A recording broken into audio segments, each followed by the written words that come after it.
Como se vê nesta foto, antigamente os trabalhos eram separados. As vindimas eram feitas apenas pelas senhoras, enquanto que o transporte das uvas nestes cestos era feito apenas pelos homens. Estes muito pesados na altura chegavam a pesar de 60 kg. Claro que hoje em dia isso não é permitido, estes têm um peso máximo de cerca de 20 kg. E todos os trabalhos são divididos igualmente, claro, já não há esta separação. E a região do Douro, ela está toda trabalhada em degraus, em socalcos, como se vê em praticamente todas as fotos. Estes socalcos são normalmente muito estreitos. Isto conjugado com o facto das encostas serem muito inclinadas, torna muito difícil, perigoso até o acesso das máquinas. E por isso é que o processo aqui ainda é um pouco manual. Portanto, a vindima continua a fazer-se mais ou menos como se vê na foto, não mudou muito desde a altura. E a primeira parte do transporte das uvas também ainda é feita à mão. Depois sim, os tratores mais estreitos conseguem o acesso e conseguem então recolher as uvas para levar para os lagares. Em relação às vinhas, elas estão sempre normalmente relativamente baixas, se bem aqui nestas fotos, que tem normalmente cerca de 1 metro, 1,20 m de altura, mais ou menos. Esta região do Douro ela é considerada desde 2001 como Património da Humanidade pela Unesco, isto na categoria de paisagem cultural. Isto está relacionado realmente com os socalcos. Bem, todas as encostas são realmente trabalhadas nestes degraus. Vamos continuar aqui deste lado, por favor.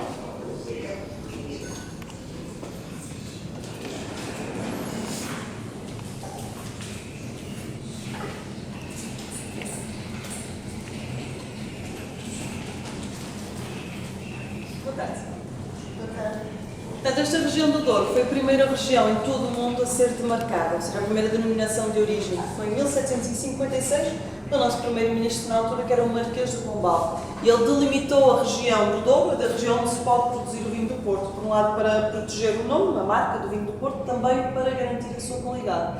Portanto, isto quer dizer que o vinho do Porto só pode ser produzido na região do Douro, e mais nenhuma parte do mundo. E aqui temos, aliás, vê-se primeiro bem aqui no norte de Portugal, portanto, nós estamos no Porto, a região vai mais ou menos desde o centro até à fronteira com a Espanha. E esta então a região demarcada do Douro. Tem cerca de 250 mil hectares. As vindimas, aqui ou a colheita, começa normalmente no início do mês de setembro e dura praticamente todo o mês. Depois de colhidas, as uvas vão ser levadas para os lagares para serem pisadas. Eu disse há pouco, o processo aqui ainda é um pouco manual, mas no caso da pisa já não mantemos a pisa tradicional a pés, fazemos sempre a pisa mecânica. Depois da pisa da uva, tem início um outro processo, que é o processo da fermentação. Portanto, isto quer dizer que o açúcar natural das uvas vai ser transformado em álcool. Isto, claro, é um processo comum a qualquer vinho, é um processo natural. No caso do vinho do Porto, existe aqui uma diferença muito importante, porque no terceiro dia de fermentação nós vamos acrescentar aguardente ao vinho. E esta é uma aguardente muito forte, ela tem 77% de álcool. Portanto, esta aguardente vai bloquear, vai parar o processo da fermentação. Como paramos a fermentação muito cedo, o vinho ainda tem muito do seu açúcar natural e por esse motivo então é que o vinho do Porto é sempre um vinho tão doce. E esta acaba por ser talvez a diferença mais importante entre o vinho do Porto e o vinho de mesa, o processo da fermentação. Depois de tudo isto, o vinho ainda vai continuar na região do Douro durante o inverno, vai ser um período de estabilização, para depois, na altura da primavera, mais ou menos, ser trazido para cá e claro que aqui vai então começar o processo de envelhecimento sempre em contentores de madeira.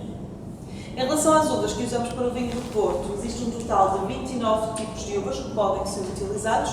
Portanto, são 15 tipos de uvas tintas para os vinhos tintos, 14 de uvas brancas para os vinhos do Porto brancos. E cada vinho vai ser sempre uma mistura de 4, 5 castas diferentes. Não se fazem vinhos do Porto monocastas, porque com esta mistura conseguimos sempre uma qualidade melhor, uma qualidade superior. Bom, não sei se tem alguma pergunta para já, alguma dúvida? Eu não sei se vai ser de explicação mais à frente, mas gostávamos de saber como é que atualmente é feito o transporte do vinho desde a região. Sim, mas posso já dizer. Tradicionalmente o vinho era trazido para cá nos barcos rebelos, os barcos estão aqui estacionados à frente do edifício no Rio. Hoje em dia, claro, não são usados e usamos unicamente os caminhões de cisterna. O último ano de transporte, o último ano em que aqueles barcos ainda foram usados foi em 1963. Claro, nessa altura também já se usava o comboio, também foi usado durante algum tempo. Neste momento, os caminhões de cisterna é realmente o processo mais prático e mais imediato para os trazer para cá. Não. Desde o começo foi sempre utilizado 3, 4, 5 tipos de uvas para produzir o vinho? Não, era uma mistura, sempre foi uma mistura. Inclusive as vinhas eram plantadas todas sem separação. Portanto, quando recolhiam as uvas, elas já estavam automaticamente misturadas. Neste momento faz-se a plantação separada, portanto já é uma mistura consciente, digamos assim, porque sim, eles vão misturar os tipos de uvas que querem conforme o tipo de vinho ou conforme a maneira como elas se desenvolveram em cada ano. Claro, cada ano, a qualidade poderá variar um pouco, mas sempre foi uma mistura, sim.